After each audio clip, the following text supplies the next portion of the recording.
Wednesday ended with two of Paul Murdaugh's friends taking the stand before court adjourned around 5:45. The trial will resume tomorrow at 9:30. Reporting in Walterboro, Alex Tejada, ABC Columbia News.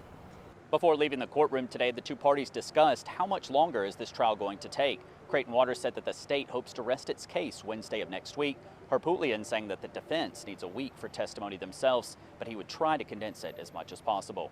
Reporting in Walterboro, Alex Tejada, ABC Columbia News. Court adjourned just before 5 Tuesday afternoon, and the jury has been asked to return Wednesday morning at 10:30. The state is expected to rest its case tomorrow, but with additional evidence possibly being presented, it could delay this timeline. Reporting in Walterboro, Alex Tejada, ABC Columbia News.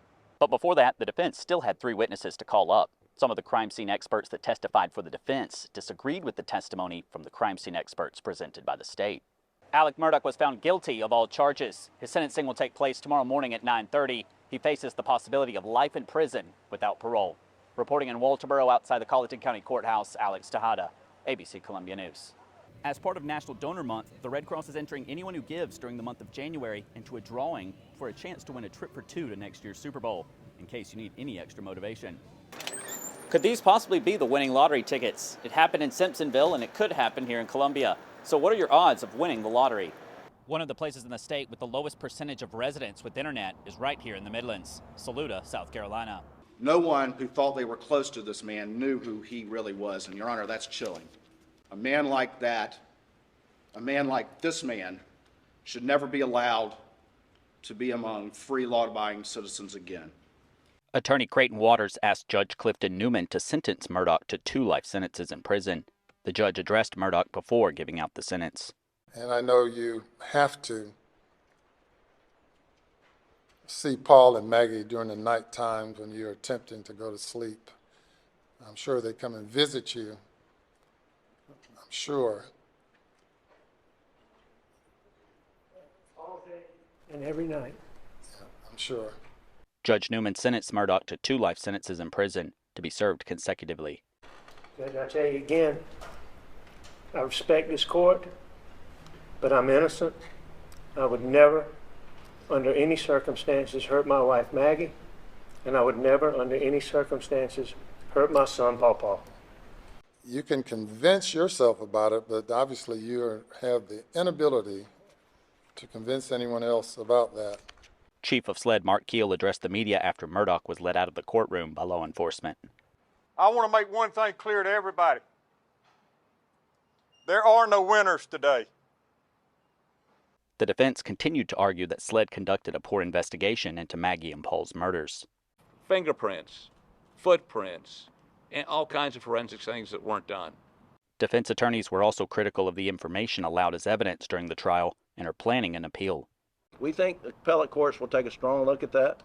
We feel like that is a very solid ground for an appeal, and we're going to pursue that. If we lose at the state courts, we'll have success at the federal court. So why were Maggie and Paul Murdaugh killed on the night of June 7th, 2021? Perhaps Alec Murdaugh is the only one who possibly knows that answer. Reporting in Colleton County, Alex Tejada, ABC Columbia News.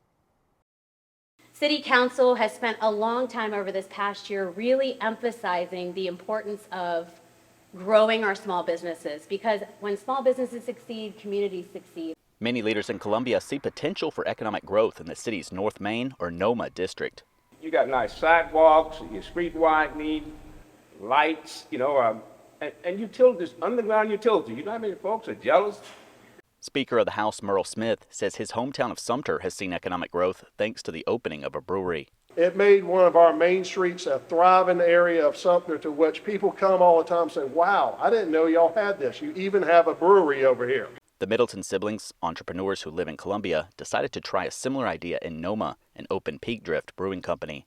My brother's a real estate agent, and we both love historic properties and truly just have a passion for it. How do you bring something beautiful back to life? And you have to have a vision for that. Peak Drift's owner believes more businesses will come to North Main, but points out there's already many local businesses here, such as in the historic Cottontown neighborhood. It's this beautiful historic area that I think for so long people just think, oh, well, it's not, fully developed. There's no skyscrapers, so there's really nothing there, but there is. It's one of those hidden gems. She hopes Peak Drift will be one of the gems of the NOMA area. The brewery celebrated a ribbon-cutting ceremony on Wednesday. It's just exciting to be finally out in the community with people tasting a product that we all know is so incredibly good and amazing. Peak Drift is also working to open a tap room and entertainment area. It is expected to open later this year. We're incredibly blessed and thankful that the vision is coming to life, and this is only phase one, so keep an eye out. Reporting in the Noma district, Alex Tejada, ABC Columbia News. January of last year, we saw our first ever national blood shortage with the Red Cross. So this January, we're just really trying to prevent that from happening again. Blood is needed for a variety of medical purposes. One Midlands resident needed blood after giving birth to her second child. After the C-section, I developed severe internal bleeding and basically bled about 2 liters of blood into my abdomen before anybody figured out what was going on. But before that, I kept getting blood transfusions. Dearborn says that those blood transfusions saved her life.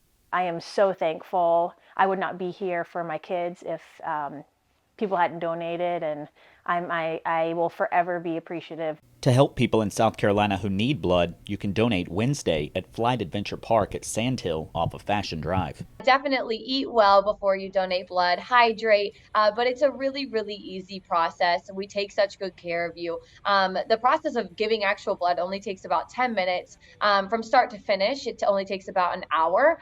January is National Blood Donor Month. However, blood donations are needed year-round since blood can only be stored for about a month and a half. Only 3% of Americans are donating blood right now, while 68% are eligible. So we would love to see those numbers go up. I just would encourage people to give, because there's no synthetic substitute for blood. And so if people don't give, there's no hope for people like me that ended up in a bad situation. Alex Tejada, ABC Columbia News. People come in a week after, usually when the New Year's crowd has died down. But even on the second day of the year, Brickhouse Gym in Columbia was full of people trying to get going on their 2023 fitness goals. Trying to stay healthy. I think that's pretty general for everybody, right? And this is a good place to do it. Couture has only been a member at Brickhouse for a couple of months, but recommends it to anyone who wants to get in shape. It's been really great because the positive environment is, it's just, even if you're having a bad day, you come in and the positivity just immediately starts turning things around for you. You're ready to go again, ready to get a good workout in, and you can end your day on a good note every time you come in here. The positive atmosphere helps draw in new members to Brickhouse, but sticking to a regular workout routine can prove challenging. It's you versus you. You've got to have the mindset of wanting to go to the gym and take the steps for seeing the gym. So, you can't sit here and be like, oh yeah, I want to go to the gym on New Year's, and then start for like a week or a day and be like, dang, I don't want to go no more, and then you just don't stick with it. It's all about you. And if you need motivation to get a good workout, Brickhouse offers trainers and classes.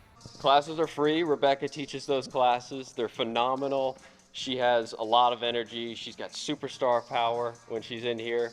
And everybody who comes to the classes absolutely loves them.